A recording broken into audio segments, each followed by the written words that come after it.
If your feet burn at night, your balance isn't quite what it used to be, and your legs feel heavy and weak by the time the day's over. Those aren't three separate things wearing you down one at a time. They're very likely the same thing: damaged nerves. And what I want to share with you today is something most people in your situation never get told: that damage is not always a one-way street. Now, I know what you've probably been told: that neuropathy is just part of getting older, that you learn to live with it, maybe take something for the pain, and that's about it. I want to push back on that, gently but firmly, because the research on this is a lot more hopeful than what most people ever hear in a 10-minute appointment. And look, I'm not going to stand here and promise you a miracle. That's not honest, and you'd see right through it anyway. But there's a real gap between nothing can be done and there's a cure. And almost everything that actually matters lives in that gap. That's where we're spending our time today. Here's why this matters more than just the pain itself. When the nerves in your feet stop sending clear signals, you stop feeling the ground properly. And when you can't fully feel the ground under you, your balance goes. That's the part that worries me, because that's the thread that connects sore, tingling feet to something much bigger. Whether you stay steady on your own 2 feet for the next 10 years. So what does that mean for you practically? It means treating this isn't just about quieting the burning at night. It's about protecting your independence. We'll come back to that. Here's what we're going to cover. First, I'll walk you through what's actually happening in those nerves. Because once you understand that, the treatments make a lot more sense. Then we'll go through the home approaches that actually have research behind them. Most of them you can get at the grocery store or on Amazon for $10 or $15. And one of them is completely free. And somewhere in here, I'm going to tell you about a study where people did one simple thing for 10 weeks and their nerves actually started to grow back. Not as a figure of speech. Researchers looked at the skin under a microscope and counted new nerve endings that weren't there before. We'll get to that one. Hold on to it. But before any of that, let's talk about what's really going on down there in your feet. Because this is the part that changes how you think about everything else. Your feet are sitting at the end of the longest wiring in your entire body. Think about it. The nerves that run down to your toes start all the way up in your spine and travel 3, sometimes 4 feet of cable to reach the very tips of you. They are the longest, thinnest, most exposed nerves you've got. And that's exactly why they're almost always the first to go. Because the farther a nerve has to travel from your heart and your blood supply, the harder it is to keep it fed. The feet are the end of the line. Last stop. So when something starts interfering with the supply, the feet feel it first. Now here's what most people get wrong about neuropathy. They picture the nerve itself just wearing out, like an old rope slowly fraying. But a lot of the time, that's not where it begins. It begins with the tiny blood vessels that feed the nerve. Let me explain what I mean. Every nerve has its own little network of microvessels keeping it alive, bringing in oxygen, carrying out waste. And things like high blood sugar, chronic inflammation, years of wear and tear, they damage those tiny vessels first. The nerve gets starved, slowly, quietly, starved of oxygen, starved of fuel. And a starved nerve doesn't die all at once. It frays. The protective coating around it, the insulation basically, starts breaking down. And this is where something clicks that confuses a lot of people. Have you ever noticed your feet can feel numb and burning at the same time? Numb, like there's a sock there that isn't. But also burning, tingling, pins and needles, especially once you lie down at night. That seems impossible, doesn't it? How can something be numb and on fire at once? Here's why. When that insulation frays, 2 things happen together. Some signals stop getting through, and that's the numbness, the dead spots. And other signals start firing on their own, falsely, with nothing actually touching you. And that's the burning, the tingling, the little electric jolts. Same frayed wiring, missing signals and false alarms sitting side by side. Once you see it that way, your symptoms stop feeling random. Because they're not random, they're one problem showing you 2 different faces. And it's that same root cause rippling outward. The poor circulation and the starved nerves in your feet, that's the same process leaving your legs heavy and weak. It's the same reason your balance feels off. Remember what I said about not being able to feel the ground? This is that. Numb feet can't tell your brain where the floor is, so your balance is left guessing, and it never quite catches up. One fire, different rooms. There's one more piece I'll plant right here because it matters later. That insulation wrapped around your nerves. Your body needs specific raw materials to build it and repair it. And one of the biggest ones is vitamin B12, which happens to be something a great many people over 70 are quietly running low on, without the slightest idea. Hold that thought, it comes back. Now, why all of this actually matters. The numbness is the more dangerous half, and that surprises people because the burning is what hurts. But pain at least tells you something's wrong. Numbness is silent. You stop feeling the small cut, the blister, the edge of the step you didn't quite clear. And that silence is exactly how a small problem becomes a big one. So that's the machine we're working with. A starved, fraying nerve sending scrambled signals, sitting in a body that, given the right support, can actually do something about it, which is exactly where the treatments come in. So let's start with the first one, and it's the one with the best evidence behind it. And the first one is something called alpha-lipoic acid. If you haven't heard of it, don't worry. Most people haven't. But in the research world, this one's been studied for decades, specifically for the burning and tingling we've been talking about. Okay, so what actually is it? Alpha-lipoic acid is an antioxidant. And I know antioxidant is one of those words that's been slapped on every juice bottle and cereal box until it stopped meaning anything. So let me make it concrete.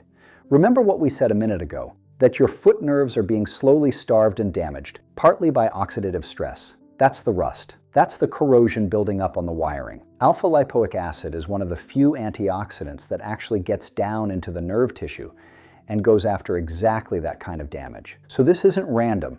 It's aimed right at the root of what's happening. Now here's the research that put it on the map. There was a large trial, 328 people with diabetic neuropathy, and the group that got alpha-lipoic acid saw their foot symptoms, the pain, the burning, the numbness, drop by about 63% in 3 weeks. Let me translate that for you, 63%. That's not a little better. That's taking your symptoms and cutting them down to roughly a third of what they were. And more than 8 out of 10 people in that group responded. For something you can buy without a prescription, that's a remarkable hit rate. Now, I have to be straight with you about something, because I promised you honesty up front. That particular study used an IV alpha-lipoic acid dripped straight into the vein. The version you'd actually take at home is a capsule, and the oral version does work, but it's gentler and it's slower. We're talking weeks, not days. You will not feel this overnight. Anyone who tells you otherwise is selling you something. So if you try it, the rule is patience. Give it a real run, several weeks taken consistently, before you decide whether it's doing anything for you. The dose used in most of the research is around 600 milligrams a day, and this is the part you'll like. It's cheap and it's everywhere. $15, maybe $20 for a month's supply on Amazon or at any vitamin shop. No prescription, no appointment. And here's something worth knowing. Alpha-lipoic acid does double duty. It's also been studied for helping the body handle blood sugar a little better, which matters, because for a lot of people, blood sugar is the very thing chewing up those nerves in the first place. So you're not only quieting the symptom, you may be easing one of the causes underneath it. That's the cluster working in your favor for once. One caution, and please take this one seriously, because it can nudge your blood sugar down. If you're diabetic and already on medication, you'll want to watch for lows, and have a quick word with your doctor or pharmacist before you start. Not because it's dangerous, but because being smart about it costs you nothing. So that's number one. An antioxidant that goes after the rust on your nerves, decades of research behind it, for the price of a couple of coffees. But supplements are only part of this, because the next one isn't something you buy at all. It's something you do, and it's the one that, in that study I keep teasing you with, actually got damaged nerves to start growing back. So the next one is movement, exercise. And I already know, for some of you, the second I said that word, a little part of you wanted to reach for the remote. Stay with me here, because I'm not talking about a gym. I'm not talking about anything that leaves you sore and discouraged. I'm talking about walking. And what walking does for a damaged nerve is honestly one of the most surprising things in all of this research. Let me take you back to what we said earlier. Your foot nerves are being starved, choked off from the blood supply that keeps them alive, right? So what's the single most direct thing in the world you can do to push more blood down into your feet and legs? You move them. When you walk, your muscles pump blood down into exactly the territory that's been starving. You're feeding those nerves, not with a pill, with circulation, the very thing they were missing. And now I finally get to tell you about that study I've been promising you. Researchers took a group of people who already had diabetic neuropathy, real established nerve damage, and they had them do a simple program, walking, a little light strength work, for 10 weeks. That's all. 10 weeks. At the start, they took a tiny sample of skin so they could count the nerve endings under a microscope. Then they did it again at the end. And here's what they found. The nerve fibers had grown new branches, new nerve endings, in skin that had been losing them. Sit with that for a second, because everyone gets told the same thing about nerve damage, that it only moves one direction, downhill, that what's gone is gone. And here were people with genuine damage growing some of it back by walking. Their pain dropped too, measurably on the scales the researchers tracked, but it's the regrowth I want you to hold on to, because it means the door you were told was shut might not actually be. Now, I'm not going to oversell this. It wasn't everyone, and it wasn't a full reversal. Walk for 10 weeks and your neuropathy disappears, but it is proof, real, under a microscope proof, that these nerves are more alive than you've been led to believe, and that what you do every single day matters more than you've been told. So how do you start? Small, embarrassingly small if that's where you are. 10 minutes, around the block, around the living room, up and down the hallway.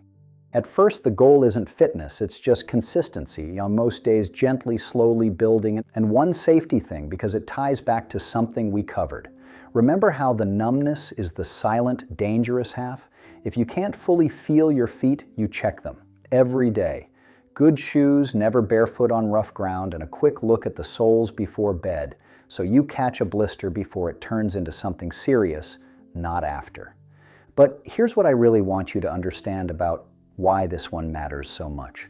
This isn't about your feet, not really.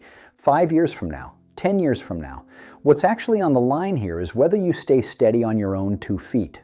Because numb feet that can't feel the floor, paired with legs that have quietly gotten weak, that is the exact recipe for a fall. And a fall at our age is so often the one thing that takes everything else with it. The yard work, carrying your own groceries in from the car, getting down on the floor with a grandchild, and this is the part, being able to get back up. I think about a woman who told me she'd stopped going down to her garden, not because she didn't want to, because she didn't trust her feet on the steps anymore. And she just accepted it, decided that was her life now. She started walking the flat stretch of her driveway. 10 minutes, then 15. A few months later, word came back that she was down in her garden again. That's the whole story. But to her, it wasn't small. It was her life handed back to her.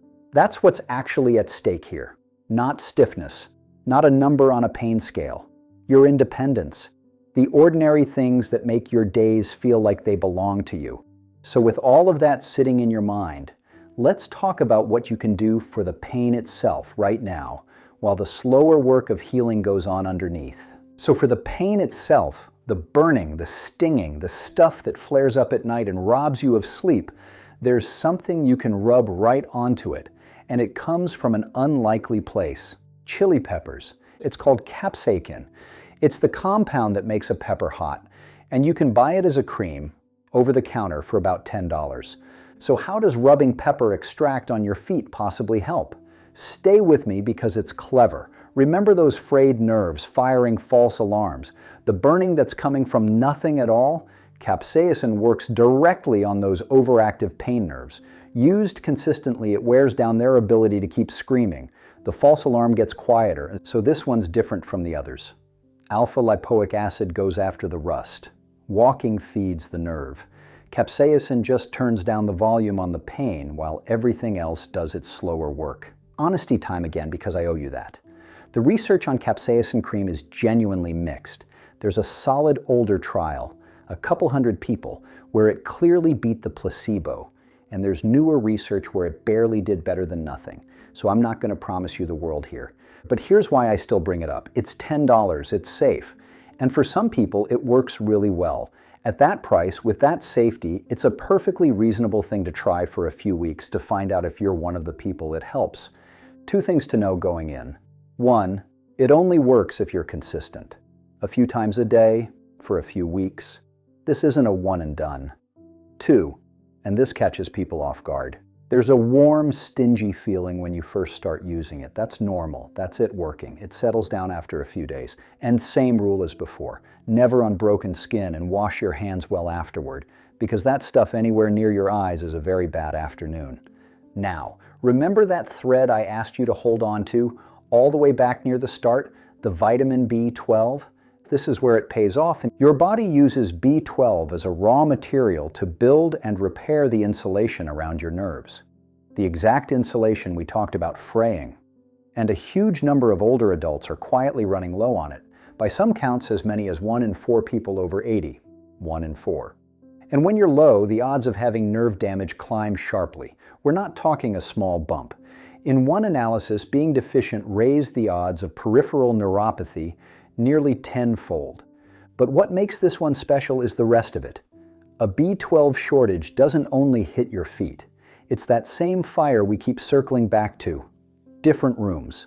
Low B12 can drive the burning in your feet, and the brain fog, and the bone-deep tiredness, and the weak legs, all at once, from one source. Which means, and this is the hopeful part, fixing one thing can lift several of them together.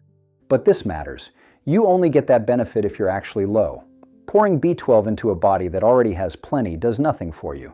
So don't guess.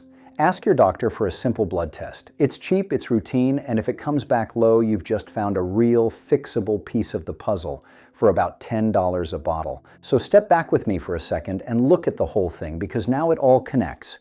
You've got 4 tools: alpha-lipoic acid, going after the oxidative damage, walking, feeding the nerves, and for some people, coaxing them to grow back. Capsaicin, quieting the pain while the rest works. And B12, rebuilding the raw materials if you're short on them. 4 different angles: the root, the supply, the symptom, the building blocks. And notice what happens when those nerves get even a little healthier. It isn't only less burning, it's steadier balance. It's sleeping through the night because your feet aren't on fire. It's a little more energy, a little more strength in your legs. One root cause, and when you tend to it, several things ease at the same time. That's the whole reason I walked you through it this way. You were never dealing with 5 separate problems. You were dealing with one, wearing 5 different masks. And look, I know you've likely been carrying this for years. Maybe you've been told to just live with it, to accept it as the price of getting older. I don't accept that for you. And I don't think you should either. You don't have to do all 4 of these tomorrow. Please don't. Pick one. The walk, the blood test. 1 bottle of something, just one. And stay with it long enough to give it a fair chance. I want you to think about where you want to be a year from now. Not in some grand, dramatic way, just practically. What do you want to still be able to do? The garden, the stairs, getting up off the floor on your own with no hand to grab. Whatever it is for you, that's worth one small change started this week. That's where you begin, and that's enough. Take care of those feet. I'll see you in the next one.